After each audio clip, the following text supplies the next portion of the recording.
Hi guys, யோ வாட்சிங் Tamil time killer. நான் சொல்கிறத நினச்சி பாருங்க.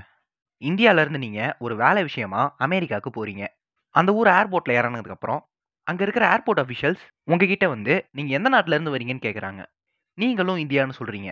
அதுக்கு அவங்க இந்தியாவா, இந்தியான்னு ஒரு கண்ட்ரியே இல்லைன்னு சொன்னால் நீங்கள் என்ன பண்ணுவீங்க? அவங்க நம்மள்ட்ட ஏதோ விளாட்றாங்கன்னு நினச்சா சீரியஸாக நம்மக்கிட்ட இந்தியான்னு ஒரு கண்ட்ரி இருக்கான்னு கேட்குறாங்க. நீங்களும் பக்கத்தில் இருக்க வேர்ல்டு மேப்பை பார்த்து அதில் இந்தியாவை பாயிண்ட் அவுட் பண்ணலாம்னு நினைக்கிறீங்க. ஆனா அந்த வேர்ல்டு மேப்ல இந்தியாவே இல்ல. உங்களுக்கு எப்படி இருக்கும்? ஆனா உண்மையாலே இந்த மாரி ஒரு விஷயம் நடந்திருக்கு. அத பத்தி தான் இன்னைக்கு வீடியோல நம்ம பார்க்க போறோம். Purchase your tracks today. 1954ல ஜப்பான்ல டோக்கியோல இருக்கக்கூடிய ஏர்போர்ட்ல ஒரு ஃப்ளைட் வந்து இறங்குது. அது ஜப்பான்ல சம்மர் காலம்னு சொல்றாங்க. அந்த ஃப்ளைட் ரொம்பவே டெர்புலன்ஸோட வந்ததுன்னு சொல்றாங்க. அதாவது இந்த பேடான வெதர் கண்டிஷன்லலாம் ஃப்ளைட்ல நிறைய வைப்ரேட் இருக்கும். அந்த மாதிரி நிறைய விஷயத்த கடந்து வந்த ஃப்ளைட்டுன்னு சொல்றாங்க.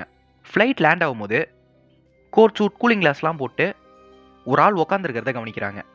அவருக்கு பக்கத்தில் உட்காந்துருந்தவங்க ஃப்ளைட் கிளம்பும் போது இவரை பார்த்த மாதிரி ஒரு ஞாபகமே இல்லையே, திடீர்னு யாரோ ஒருத்தர் உட்காந்துருக்காருன்னு யோசிக்கிறாங்க. எல்லா பேசஞ்சர்ஸும் ஃப்ளைட்லேருந்து இறங்குறாங்க. இந்த கோட் சூட் போட்டிருக்கவர் அந்த கூட்டத்திலேருந்து தனியாக தெரிகிறாரு. ஏன்னா ஜப்பானில் அது சம்மர். அந்த வெயிலுக்கு அவரோட கெட்டப் ரொம்பவே வியர்டாக தெரியுது. ஏர்போர்ட்டில் இமிகிரேஷன் ப்ராசஸ்னு ஒன்று நடக்கும். அதாவது நம்ம பாஸ்போர்ட்டை வாங்கி வச்சு சீல் பண்ணுவாங்கள்ல, அந்த மாதிரியான ஒரு ப்ராசஸ். அந்த ஏர்போர்ட்டில் 2 லைன் இருக்கு. இந்த 2வது லைனில் இந்த நபர் வந்து நிற்கிறாரு. எல்லாரோட பாஸ்போர்ட்லேயும் சீல் குத்திட்டு இருந்த ஆஃபீஸர் இந்த கோட் போட்ட நபர் வந்த உடனே அவரோட பாஸ்போர்ட்டை பார்த்துட்டு ஒரு விஷயத்த யோசிக்கிறாரு. அவரோட பாஸ்போர்ட்டில் ரிபப்ளிக் ஆஃப் டவரோட்னு போட்டிருக்கு. அந்த ஆஃபீஸர் டவரடுன்னு ஒரு கண்ட்ரியை கேள்விப்பட்டதே இல்லை. அதுக்கு அந்த ஆஃபீஸர் இவரை பார்த்து, சார் நீங்கள் எந்த கண்ட்ரிலேருந்து வரீங்கன்னு கேட்குறாரு. அதுக்கு இவர் நான் டவரட்லேருந்து வரேன்னு சொல்கிறாரு. இந்த ஆஃபீஸருக்கு ஒரே குழப்பம். இந்த கண்ட்ரி பேரையே நம்ம கேள்விப்பட்டதில்லையேன்னு சொல்லி அவங்களுக்கு பக்கத்தில் இருந்த எம்ப்ளாயிஸ்டெல்லாம் டவரடுன்னு ஒரு கண்ட்ரி இருக்கா அந்த மாதிரிலாம் கேட்குறாங்க. ஏன்னா 1954ல் இப்போ மாதிரி கூகுள் பண்ணிலாம் பார்க்க முடியாதுல்ல. அங்கே இருக்கிற யாருக்குமே டவரடுன்ற கண்ட்ரியை தெரியவே இல்லை. அவரோட பாஸ்போர்ட்டை வெரிஃபை பண்ணி பார்த்தா அவர் இதுக்கு முன்னாடியே ஜப்பானுக்கு 2-3 வாட்டி வந்திருக்காரு. அமெரிக்கா, இந்தியா இந்த மாதிரி நிறைய கண்ட்ரீஸ்க்கு அவர் ட்ராவல் பண்ணியிருக்காரு. உடனே அந்த ஆஃபீஸர் ஏதோ சரியில்லைன்னு சொல்லி போலீஸ்க்கு இன்ஃபார்ம் பண்ணுறாரு. போலீஸும் இவர்கிட்ட வந்து, சார் உங்கள்கிட்ட சில விஷயம் கேட்கணும், கொஞ்சம் தனியாக வாங்கன்னு கூப்பிட்றாங்க. உங்கள் பாஸ்போர்ட்டில் ரிபப்ளிக் ஆஃப் டவரட்னு போட்டிருக்கு. ஆனால் டவரட்னு ஒரு கண்ட்ரியை நாங்கள் கேள்விப்பட்டதே இல்லை. நீங்கள் எங்கேருந்து வரீங்கன்னு கேட்குறாங்க. அதுக்கு அந்த ஆப்போசிட்டில் இருக்கவர் ரொம்பவே டென்ஷன் ஆகிட்டாரு.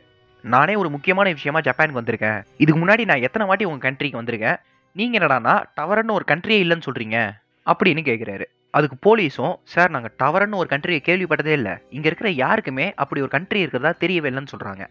அதுக்கு இவர், ஏங்க பல வருஷமாக அப்படி ஒரு கண்ட்ரி இருக்குது, உங்களுக்கு என்னடான்னு தெரியவே இல்லைன்றீங்களே, நான் வேணால் மேப்பில் லொக்கேட் பண்ணிட்டான்னு கேட்குறாரு. அதுக்கு போலீஸ், நல்ல ஐடியாவாக இருக்கே அப்படின்னு சொல்லி ஒரு வேர்ல்டு மேப் எடுத்துகிட்டு வந்து இவர்கிட்ட காட்டுறாங்க.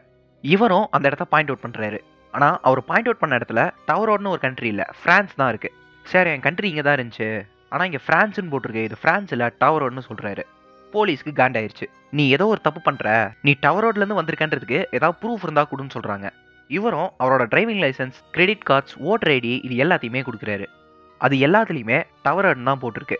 போலீஸ்க்கும் ஒரே குழப்பம். ஏன்னா இவரை பார்த்தா ஒரு திருட மாதிரி, தீவிரவாதி மாதிரிலாம் இல்லை, ரொம்பவே டீசெண்டாக இருக்காரு. அப்படியே இவன் நாட்டுக்குள்ளே ஊடுருவம் வந்த ஒரு ஆளாக இருந்தால் அமெரிக்கா, ரஷ்யா இந்த மாதிரி ஆல்ரெடி இருக்கிற ஒரு கண்ட்ரியோட பேரில் தான் ஃபேக்கான பாஸ்போர்ட் எல்லாத்தையுமே ரெடி பண்ணியிருப்பான்.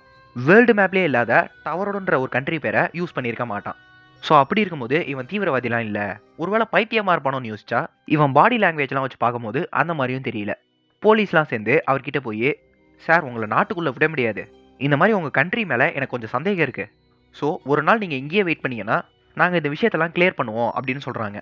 அதுக்கு அந்த கோட் போட்டவர் ரொம்பவே டென்ஷன் ஆகிட்டாரு. நான் எவ்வளோ பெரிய ஆள் தெரியுமா, எத்தனை வாட்டி நான் உங்கள் ஊருக்கு வந்திருக்கேன், வழக்கமாக இந்த மாதிரிலாம் பண்ண மாட்டீங்க, இந்த வாட்டி மட்டும் ஏன் என்னை நாட்டுக்குள்ளேயே விட மாட்டீங்கன்னு கேட்குறாரு.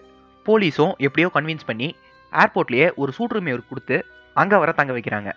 இவரோட பாஸ்போர்ட் லைசன்ஸ் மாதிரியான விஷயம் ஏர்போர்ட் கஸ்டடியில் தான் இருக்குது. இந்த கோட் போட்ட நபர், நான் எங்கள் நாட்டு எம்பசிட்ட பேசுகிறேன் அப்படின்னு சொல்கிறாரு. அதுக்கு போலீஸ், உன் நாடே எங்கே இருக்குன்னு தெரில, உன் நாட்டு எம்பசி மட்டும் எப்படியா இங்கே இருக்குன்னு கேட்குறாங்க. வேணா உன் நாட்டுக்கு பக்கத்தில் இருக்க ஏதோ ஒரு கண்ட்ரி பேரை சொல்லு, அந்த நாட்டு எம்பசியை வேணா பேச வைக்கிறேன்னு சொல்கிறாங்க. இவரும், நான் ஸ்பெயின் நாட்டு எம்பசிட்ட பேசுகிறேன், என் நாட்டுக்கு பக்கத்தில் ஸ்பெயின் இருக்குன்னு சொல்கிறாரு.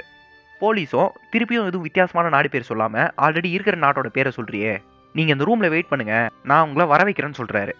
போலீஸும் ஜப்பான்ல இருக்கிற ஸ்பெயின் நாட்டு எம்பசி கிட்ட பேசுது. சார், உங்க நாட்டு பக்கத்துல டவரோன்னு ஏதோ ஒரு கண்ட்ரி இருக்காமே, அந்த கண்ட்ரில இருந்து வந்திருக்கிறதா எங்க நாட்டுக்கு ஒருத்தர் வந்திருக்காரு, அவர் யாருன்னு கேக்குறாங்க. அதுக்கு ஸ்பெயின் நாட்டு எம்பசியும், டவரடா, அப்படி ஒரு கண்ட்ரியே இல்லையேன்னு சொல்றாங்க. உங்க நாட்டுக்கு பக்கத்துல தான் அவரோட கண்ட்ரி இருக்கதா அவர் சொல்றாரு, நீங்க தான் வந்து இதை கிளியர் பண்ணணும்னு சொல்றாங்க. ஸ்பெயின் நாட்டு எம்பசியும் அடுத்த நாள் ஸ்பாட்டுக்கு வருது. அவர் தங்கியிருந்த அந்த ரூமை திறந்து பார்த்தா அந்த ரூம்குள்ள ஒரு கருப்பு உருவம் நிக்குது. சும்மா சொன்னா அப்படிலாம் இல்ல, அந்த ரூம்குள்ள யாருமே இல்லை.